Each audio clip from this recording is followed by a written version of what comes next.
Assalamu alaikum jama'a, barkanmu da saduwa a cikin littafin da muke ci gaba da kawo muku mai suna Abadan. Idan har mai sauraro bai manta ba, mun tsaya ne inda Nina da Zahariya suke waya, inda take wayar Zahariyan ta katse, alamun kudinta ya kare kuma da cajin batirinta alamun ya kare. Ta ce tun da ta shigo gidan bata ga wutan lantarki ba, kai ina ma za su samu wanda ko igiyoyin wutan ba su gani ba, su da suke cikin ƙungurmin daji. Tana ji tana gani wayar ta mutu, hannu ta sa aka ta saki wani sabon kuka, ta ɗaura kanta a saman cinyoyinta. Sau uku Nena na try na kiranta, sai ta ji an ce mata switch off.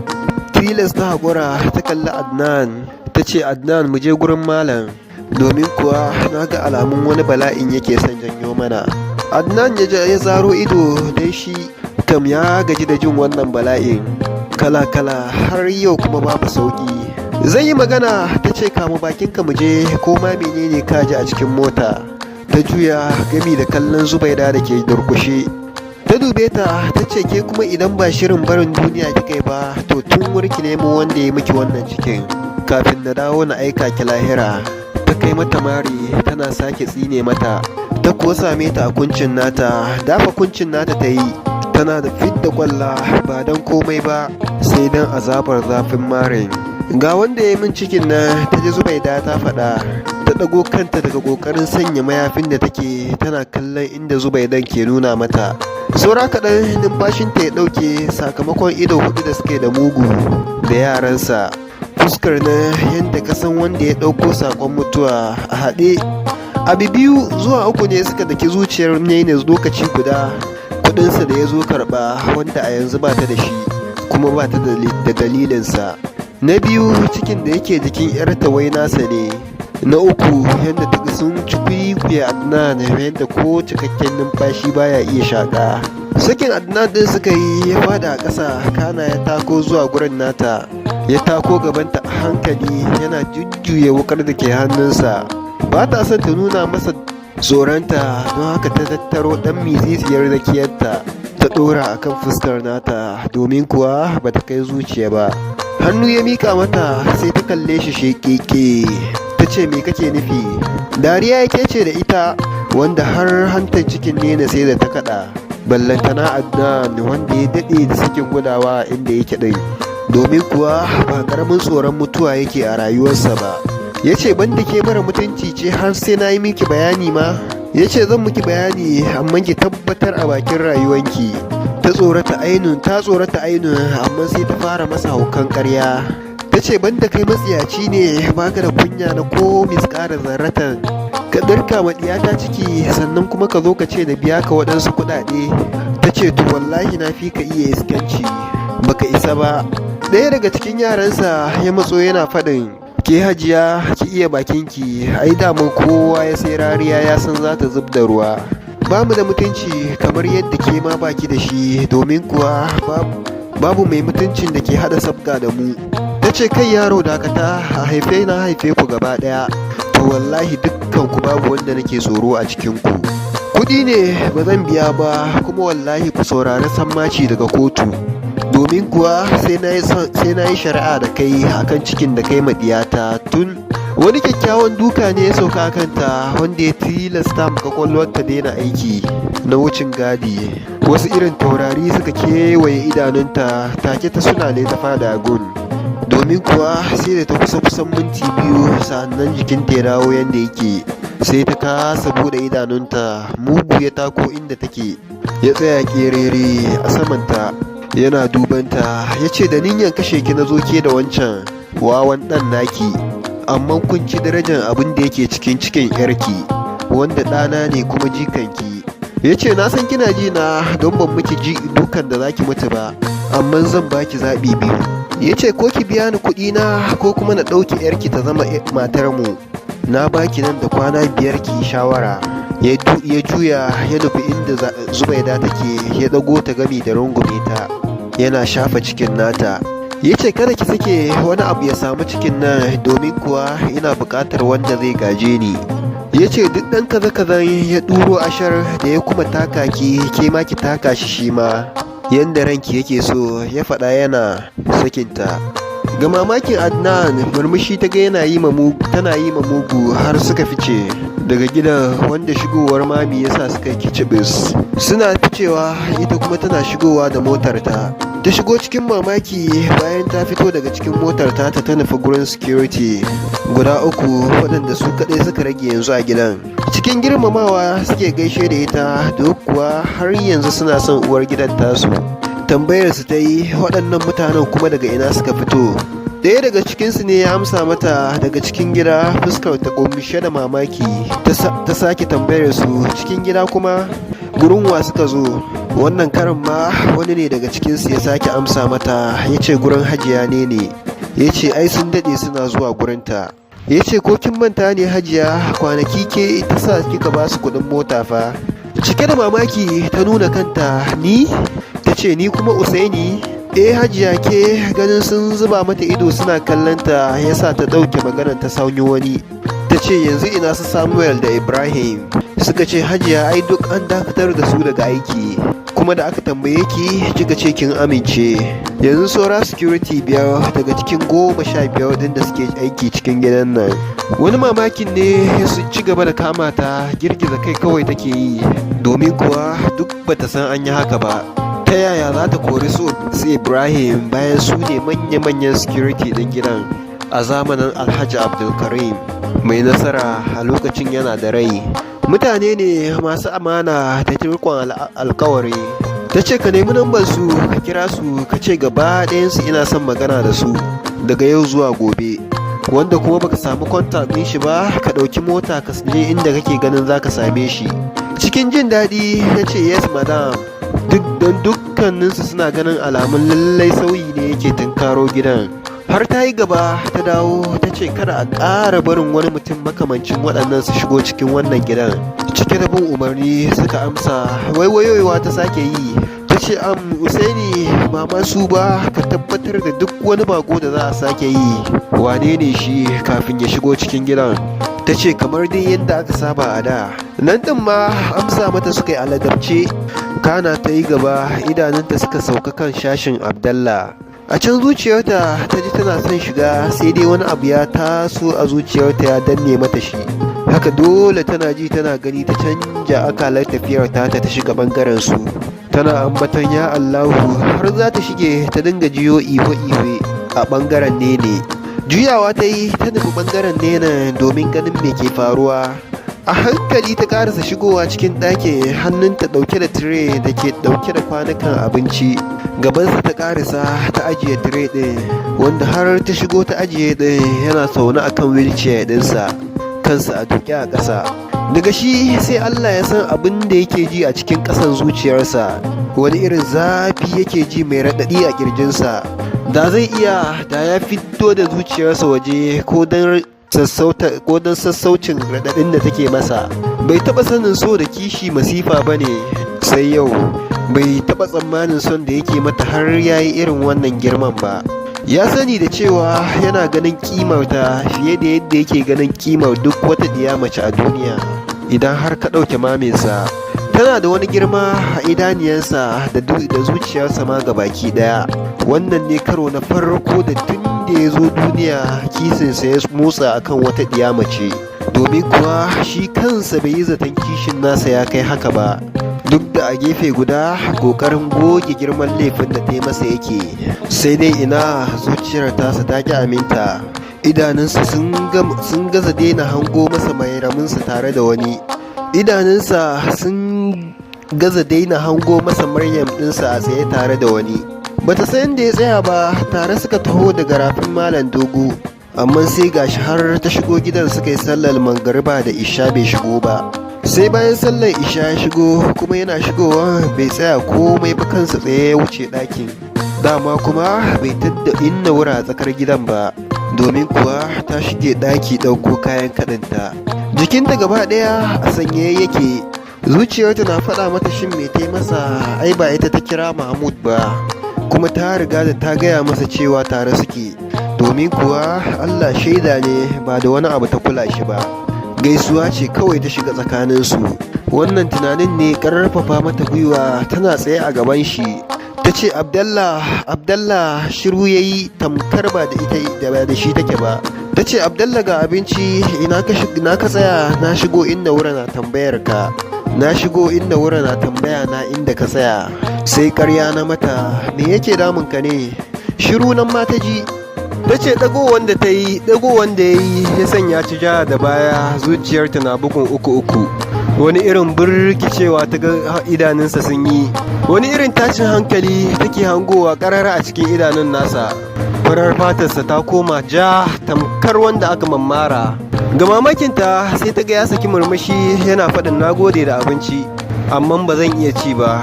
Ya mai da kansa kas tamkar yadda ta zo ta tarar da shi. Ajiyar zuciya ta sauke, cikin mutuwar jiki ta sake dawowa gabansa. Ta duka tana mai janyo kwanukan. Ta ce ɗazun da rana baka ci komai ba zai yiwu yanzu ma ka ce ba za ka iya cin komai ba. Ta fara zuba masa, kana ta miƙa masa, kallon ta ya sake yi. A wannan karar raunin da ke tattara idanun nasa ya fi na da, domin kuwa ita kanta sai da abin ya taɓa ta. Rauni ne irin wanda ko sanda larura ta same shi bata gani a tare da shi ba. Murmushin ya kuma yi, ya ce haƙiƙa Allah na iya jarabtan bawansa ta kowane fanni. Ban yadda da cewa Abdallah cikakken maraya bane sai yau. Na rasa mahaifina, na rasa soyayyar mahaifiyata, haka na rasa soyayyar mace da na yi amanna cewa za ta zauna da ni a duk yadda nake ko kuma na zo mata. Sai dai tunanina ashe kuskure ne. Ya ce duk da bai kamata na ga laifinki ba Maryam, ba ki rufe ni ba, kin gaya min cewa ba kya so na. Kin ce min ba ni kike so ba, amma na gaza cika miki muradinki na rabuwa da alaƙaƙai Abdallah. Bakin ciki na ɗaya Maryam, igiyan aure na da aka hau kan martabarta aka tuburbuɗa ma ƙasa. Na yaba miki kuma ina kan yaba miki akan namijin ƙoƙarin da kika yi, kike kuma kan yi na ba mu rayuwa ta kariya.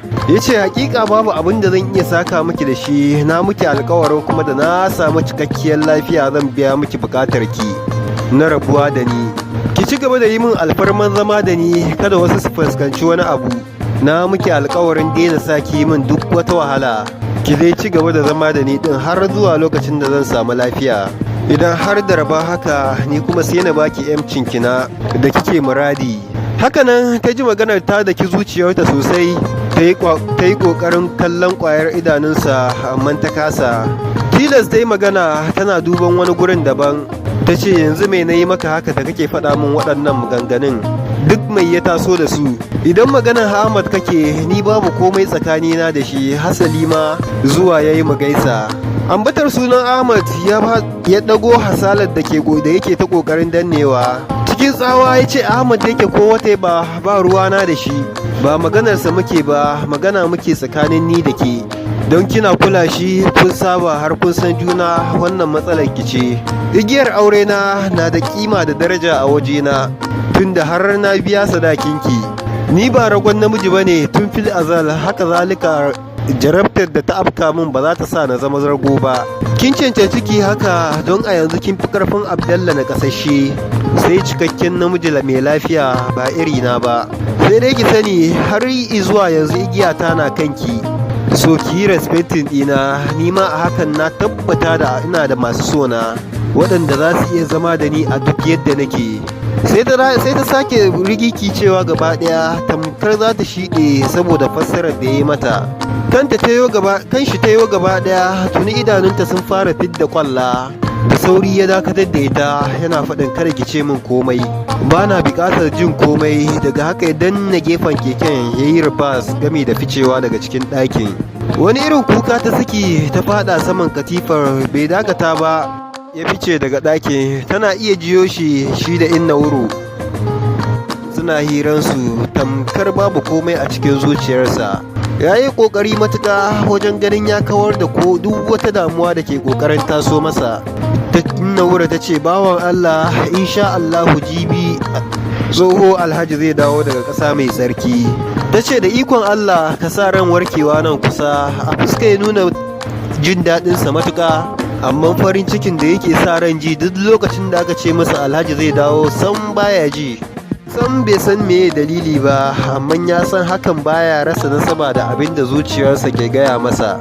na cewa yana warkewa rabuwarsa da Maryam ta zo. Shigowar Mustapha kenan Abdallah ya mai da shi ya ce je ya kira masa Mairo. Babu ɓata lokaci ko ya wuce, Abdallah ya duba inna wura yana cewa sam yarinyar nan ta daina shigowa yanzu. Ko ta miki wani laifi ne? Kai ta gyaɗa ta ce a'a ni babu abin da ya haɗa mu. Abin da na lura kawai tana wasan ɓuya ne ita da Maryamu. Ban sani ba ko ita ɗin ta yi ma laifi. A karan farko amsar dalilin wasan ɓuyar ta faɗo zuciyarsa. Tana kwance ta jiyo su bata san dalili ba sai jin hawayenta ya ƙara ta yi. Ta saka kanta cikin filo, hawayen nata na sauka kan katifar, kamshin turaren Abdallah da ya kama katifar na sauka kan hancinta. Cikin sakanni ya haifar mata da wani irin bakon yanayi a cikin zuciya da gangar jikinta. Duba inda wurin yayi ya ce inna ta ce na an bawan Allah. Ta dube shi bayan ta amsa mata tana ci gaba da kaɗin. Ya ce magana nake son mu yi da ke inna ta fahimta. Sai ta aje abin da take yi ta bashi dukkan hankalinta. Ta ce ina sauraron ka. Ya ce inna na ɗauke ki tamkar kakata, haka nake jin ki cikin zuciyata. Akwai abin da nake son na gaya miki tuntuni. Sai ya matsa da kekensa. Taki keken ta ƙara matsawa da shi zuwa gaban innan. Cikin ƙasa da murya ya fara mata magana. A lokacin da ta ji sallaman Mairo sai ta ji hankali gabanta ya faɗi. Haka sittin ta kasa zama sai ta miƙe ta yaya labulen windon ɗakin shi Abdallah yake fuskanta. Don haka ta sake lafewa sosai don kada ya hango ta. Tare da Mustapha suka shigo, tana ido biyu da Abdallah ta fara sussunkuyar da kai cikin dukunkunan hijabinta. Inna wura ce ta dube ta ta ce au to kuma me hakan? Wa kike kunya ne? Ta ce kin ga ba ni ke kiran ki ba tunda kin guje ni, ga mai kiran naki nan Abdallah. Ta zo ta zauna kana ta gaida shi. Ya ce ba ni amsawa tunda ba mu san laifin da muka miki ba da har kika guje mu. Ƙara dunkula kanta ta yi guri guda, wani daɗi ya rikito mata tamkar ta tashi ta taka da rawa. Ni dai babu komai, haka ta faɗa. Abdallah ne ke janta da hira, abinka da gwanar surutu tuni ta saki jikinta suka faɗa hirarsu. Daga bisani ta ga inna wura ta tattara kayanta ta shige cikin ɗaki. Ta bar su ƙasa-ƙasa suka koma maganan nasu ta yadda ba za su iya jiyo ta ba, ta yadda ba za ta iya jiyo su ba. Fuskar Mairo ta gani ta sake faɗaɗa da fara'a, tana mai ɓoye fuskarta.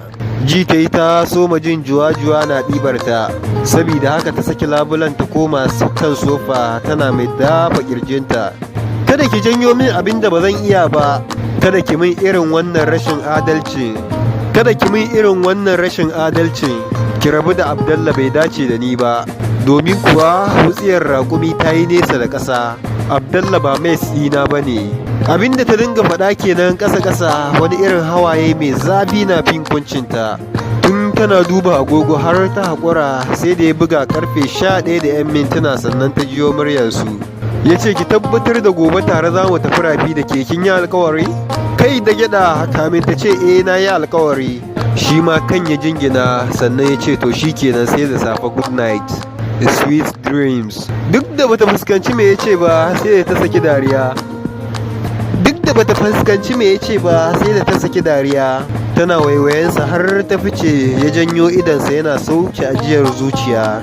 Har yanzu nauyi da zafin da yake ji a kirjinsa yana nan yanda yake, duk da faman turere ne yanda yake masa, amma sam ya gaza cimma nasara. Cike da kasala ya danna madannin tafiya a kan keken ya nufi ɗaki da shi, cikin wani irin yanayi na cin kaɗaici da zazzafar ƙauna. Da sauri mami ke tafiya har ta isa shashin nenar ta sarar kwance male-male tana ta rabza ihu saboda tashi da ta kasa yi. Zubaida da Adnan na durkushe a kanta suna kokarin ɗago ta. Ta ƙarisa gabansu tana kokarin taɓa Nenar, tana tambayar su lafiya me ya same ta. Zubaida ce ta buɗe baki don ba ta amsa, da sauri Nenar ta amshe. Sake saka wani ihu ta yi tana faɗin wayyo Allah na. Kada ku kula ta, kada ku yi mata magana. Ita dai Zubaida bata san me hakan yake nufi ba, a zatonta wai ko kwakwalwar Nenar ce ta samu matsala. Wallahi faduwa ta yi ne, ba mu san me ya same ta ba, ta ba mamin amsa, domin kuwa bata san me za ta ce mata ba. Idanu Aznan ya zaro, don ya san babu shakka a yau dai asirin da ke jikin mami ya gama karyewa saboda sun ƙetare sharaɗin malam. Nena ta ce Allah ya tsine miki albarka je Zubaida, haihuwarki bata kare ni da komai ba. Kin sake janyo mana wata asarar, kin karya mana asiri. Nenan ta faɗa, hawaye shaɓe-shaɓe akan fuskarta. Kallon rashin fahimta mamin da Zubaida ke mata.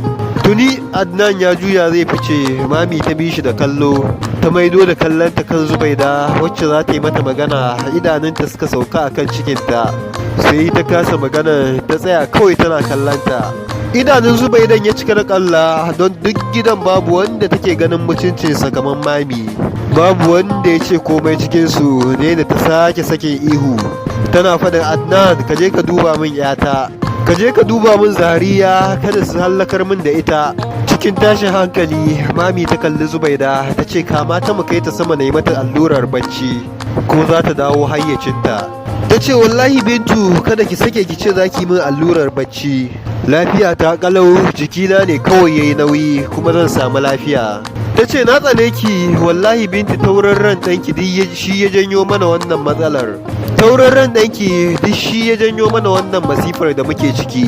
Kiran sunan Abdallah ya sanya gabanta faduwa har sai da ta kira sunan Allah. Haka suka kinkime ta, da kyarin suka iya haurawa da ita sama saboda azabar nauyinta. Mamin ta yi mata allurar bacci, sai surutunta take wanda mamin ba sa fahimta. Ba su fahimci komai cikin surutan nata ba saboda ba su san me ta kulla ba. Da haka bacci ya yi awon gaba da ita. Ta fito daga shashin Nena, ta nufi nata shashin tana dafa da kanta. Don tun da ta kira sunan Abdallah kanta ya fara mata ciwo. Sunan take ta nanatawa cikin zuciyarta, ta shiga cikin bedroom ɗinta. Ta yi wanka gami da ɗauro alwala ta ba da farali na sallah. Har yanzu ciwon kan ya ƙi saukar mata, hakan ya sa ta ɓalli magani ta sha gami da kwanciya. Babu ɓata lokaci bacci ya yi awon gaba da ita. Zaune yake akan kekensa, ya yi kyau cikin jallabiya fara, fuskarsa kunshe da murmushi yana kallanta. Ita ɗin ma shi take kallo. A hankali ya fara isowa inda take. A hankali ta fara tahowa gabansa tana mai miƙa masa hannu. Sai dai duk lokacin da ta miƙa masa hannu, keken da yake kai sai ta yo baya, ta gaya mata nisa. Sai ta fara bin sa da gudu, keken tana baya da si, amma fuskarsa yana fuskantar nata gami da yi mata murmushi. Sai da suka yi tafiya mai nisa, kana keken ya tsaya cak. Sai ta ji an dafa kafadarta, ta sauri ta waiwayo. Maryam ta gani tsaye kusa da ita tana mata murmushi. Sai ta buɗe bakinta da niyyar yi masu magana, kafin ta furta abinda take niyyar furtawa ta ga sun ɓace mata ɓat. Dube-dube ta kama yi, amma ta neme su sama da ƙasa ta rasa. Wani ƙaton rami ta gani a gabanta, sai ta nufe shi ta leƙa, sai ganin su ta yi a can ƙasa sun yi zaune. Ji ta yi lu, ta tafi ita ma za ta faɗa, firgigit ta farka, tana ambaton sunan Allah gami da dafa kanta da ke sara mata kaman zai tsage gida biyu. Ta fi minti 30 a haka kafin ta ji sannu a hankali kan ciwon kan yana raguwa, har ya kai lokacin da ta daina jinsa gaba ɗaya. Sai jinta ta yi sawai tamkar wacce aka kwance daga sarƙa. Abdallah, Maryam ta faɗa a hankali. Tamkar wadda aka tsoikara, ta ɗago da kanta ta miƙe cikin sauri gami da sanya hijabinta ta fito. Hanyar shashin Abdallah ta nufa kanta tsaye, tana tafiya, wasu abubuwan da suka faru suna faɗo mata. Tamkar mutumin da ya yi mafarki kuma yake tuna abin da ya faru. Kallo ɗaya sai masashin nasa jikinta ya nuna mata ba lafiya ba. Kofar na nan a lauye yadda su mugu suka mata a ranar da suka zo. Jikinta babu kwari, ta shiga ciki ta dinga duba ko'ina. Iya ƙurar da ɓangaren ya yi kawai ya ishe ta amsar cewa gidan babu mai rai, ya daɗe babu mai rai a cikinsa. Hotunan Abdallah ta dinga bi tana kalla, bata ankara ba sai ji ta yi kuka ya subuce mata. Zaman dirshan ta yi a saman kafet ɗin, hawaye masu ɗumi suna kwaranya a saman fuskarta. Ta ce ina ka shiga Abdallah, ina ka tafi ka bar ni? Abinda ta dinga faɗa kenan a hankali cikin kukar nata. Mafarkin ɗazu ya dinga dawo mata tamkar yanzu take yin sa. Babu shakka ta tabbatar da Abdallah da Maryam a duk inda suke yanzu suna buƙatar ta, suna kwaɗayin ganinta. Maganganun Nena ne su ma suka sako kai kada ku yi mata magana, shikenan kun karya min asiri. Asiri wanne iri take nufi? Wa aka yi ma asiri kuma akan me ya karye? Duk a shigowanta gidan wannan tunanin ne ke ta mata shawagi. Mutanen da ta ga sun fita daga cikin gidan nan tamkar ta taba ganin su a cikin gidan, cikin wani dare, cikin kuma wata rayuwa da ta taba yi a baya, rayuwar da ta dinga jin ta tamkar rayuwar cikin mafarki. A cikin rayuwar ta dinga tsinto halin da ta ga Abdallah, abin da ya faru da ita ranar da za ta shiga rayuwar mai kama da mafarki. A hankali tunaninta ya dawo zuwa yau, maganganun ne da sun ki daina yi mata amsa kowa a cikin kunne. A ɗazu sam hankalinta bai ba su muhimmanci ba, saɓanin yanzu da ta dage kai da fata akan sai ta tuna komai, sai ta tuna dukkan wani abu da ninan ta faɗa. Ficewar da Adnan ya yi da sauri daga gidan ta wurin kan Abdallah ne duk ya janyo mana wannan halin da muke ciki. Idan da ya mutu salin alin da tuni mun huta. Maganin Anenan ta ƙarshe kenan a lokacin da take mata allurar bacci ta wurin ran Abdallah. Ya mutu Abdallah kenan fa, Abdallah na. Tambayoyin sun mata tsauri da yawa, sai dai da ta haɗa dukkan wani abu da ke gilmawa daga cikin kwakwalwarta sai ta fara sansuno kamshin gaskiya. Ita kadai ke faɗin duk inda Abdallah yake sai ta nemo shi, domin kuwa ba za ta iya rayuwa cikin salama a duniyan nan ba tare da ta san halin da Abdallah yake ciki ba. A kullum addu'ar da take shine Allah ya sa ta riga Abdallah mutuwa. Za ta masa addu'ar samun juriya da ƙarfin gwiwa kan rashinta, saɓanin ita da ba ta da wanda zai mata wannan addu'ar. Yaya za ta jure rashin Abdallah da mahaifinsa kuma ta iya ci gaba da ingantacciyar rayuwa a cikin duniyar nan? A hanzarce ta koma sashinta ta wuce bedroom ɗinta kai tsaye, kayan jikinta ta sauya gami da ɗaukan makullin motarta. Hakika duk wani zatonta na kan yadda rayuwarsu ta cukurkuɗe ta ɗaura su a kan ne, duk da ta sani wani bawa bai isa ya ɗora maka wani abu ba face da izinin Ubangiji. Amma akwai silar komai, Nene ita ce sila, haka zuciyarta ke faɗa mata. Ta faɗa motarta ta rufe tana ƙoƙarin tashinta. Usaini ya ƙaraso ya ce, Hajiya za ki fita, ga su Hashim kuma na zuwa. Ta dube shi ta ce idan sun ƙaraso kowa ya koma bakin aikinsa. Na mai da shi, gobe idan Allah ya kai mu za mu tattauna da ku duka. Ta samu damar faɗa sakamakon ambaton Allah da take cikin zuciyarta, wanda hakan ya taimaka ƙwarai da gaske wajen daidaita natsuwarta. Babu inda ya kamata ta dosa a yanzu irin gidan kawunta, wanda ya kasance tamkar mahaifinta a yanzu. Mutum ne mai natsuwa gami da fahimta, babu ɓata lokaci ta fice daga gidan ta nufi can. Ranar wunin gaba ɗaya a kanta ya ƙare, tana zaune a ƙofar gidansu ta sa uban ruwan da ke ambaliya a gabanta. Tun tana sa ido ta ga ta inda jirgin agajin su ne da zai duro, har ta sare ga baki ɗaya ta sake lalubar wayanta da niyyar kunnawa ko za ta iya kira da ita, sai dai sama da ƙasa ta nemi wayar ta rasa. Wasa-wasa ta miƙe gami da neman wayan, sai dai ko kyallin kalanta bata gani ba. Abin kamar wasa sai da ta zazzage dukkanin akwatunanta, amma babu ita babu alamarta. Dariya ta ji ana kyakyata mata, ta ɗago kanta da sauri. Malam Nahayi ta gano yana keta ruwan yana taka shi da kafafunsa, tamkar wanda yake kan ƙasa ba ruwa ba. Ya ƙaruso gabanta ya ɗaga hannunsa sai ga wayar. Ya ce, duk abin da kike aiwatarwa yau na sani, kina tsammanin kubuta daga hannuna ne?